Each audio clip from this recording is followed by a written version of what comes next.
Andi, si buntung jago tutugan. Andi dan Ki Jantra terus mencari Nyi Tarsiah, hingga satu hari di daerah Tambak Baya. Andi bertemu dengan Mbah Rohwi, karena Sudinta, Andi meminta pertanggungjawaban ke Karna, yang telah membuat Nyi Tarsiah hamil, tapi Karna mengelaknya dan menghina Andi. Akhirnya mereka berkelahi, Andi lawan Karna dan Mbah Rohwi. Ki Jantra lawan Sudinta. Andi dapat mengimbangi Karna dan Mbah Rohwi, tapi karena berbuat licik dia melakukan kecurangan. Andi sedang melawan Mbah Rohwi. Dari belakang, Karna menyerangnya dengan jurus Bada Cihea. Hingga Andi terpental masuk jurang, Ki Jantra lari meninggalkan tempat perkelahian, sesudah menjatuhkan Sudinta. Akhirnya Karna dan Mbah Rohwi. Sudina pergi meninggalkan Tambak Baya. Di bawah jurang tempat Andi jatuh, ada anak kecil bernama Medi. Dan seorang kakek bernama Aki Musani sedang mengumpulkan kayu bakar. Mereka akhirnya menemukan Andi yang tersangkut di akar pohon dengan luka yang cukup parah. Akhirnya Aki Musani dan Medi membawa ke rumahnya di daerah Tambak Baya. Andi dirawat oleh Aki Musani hingga sehat.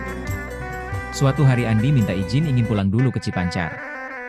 Sesampainya di Cipancar, Andi mendapatkan kabar bahwa Nyi Is akan dinikahkan dengan Jang Husen.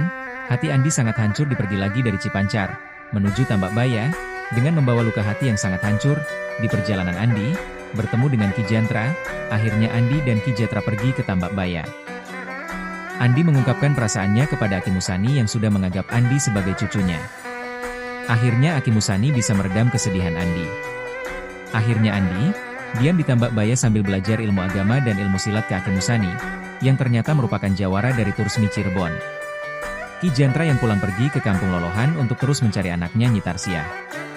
Suatu hari mendapat kabar bahwa Nyi Is akan dinikahkan dengan Jang Husen. Akhirnya Andi ingin melihat pernikahan Nyi Is, tapi Aki Musani menasehati untuk tetap tenang dan pasrah.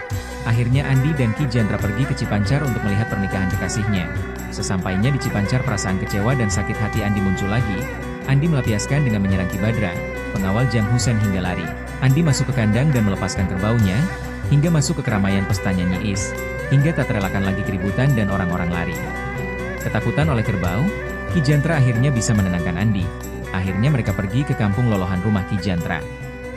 Andi mengurung dirinya, tapi akhirnya Ki Jantra bisa menenangkan Andi.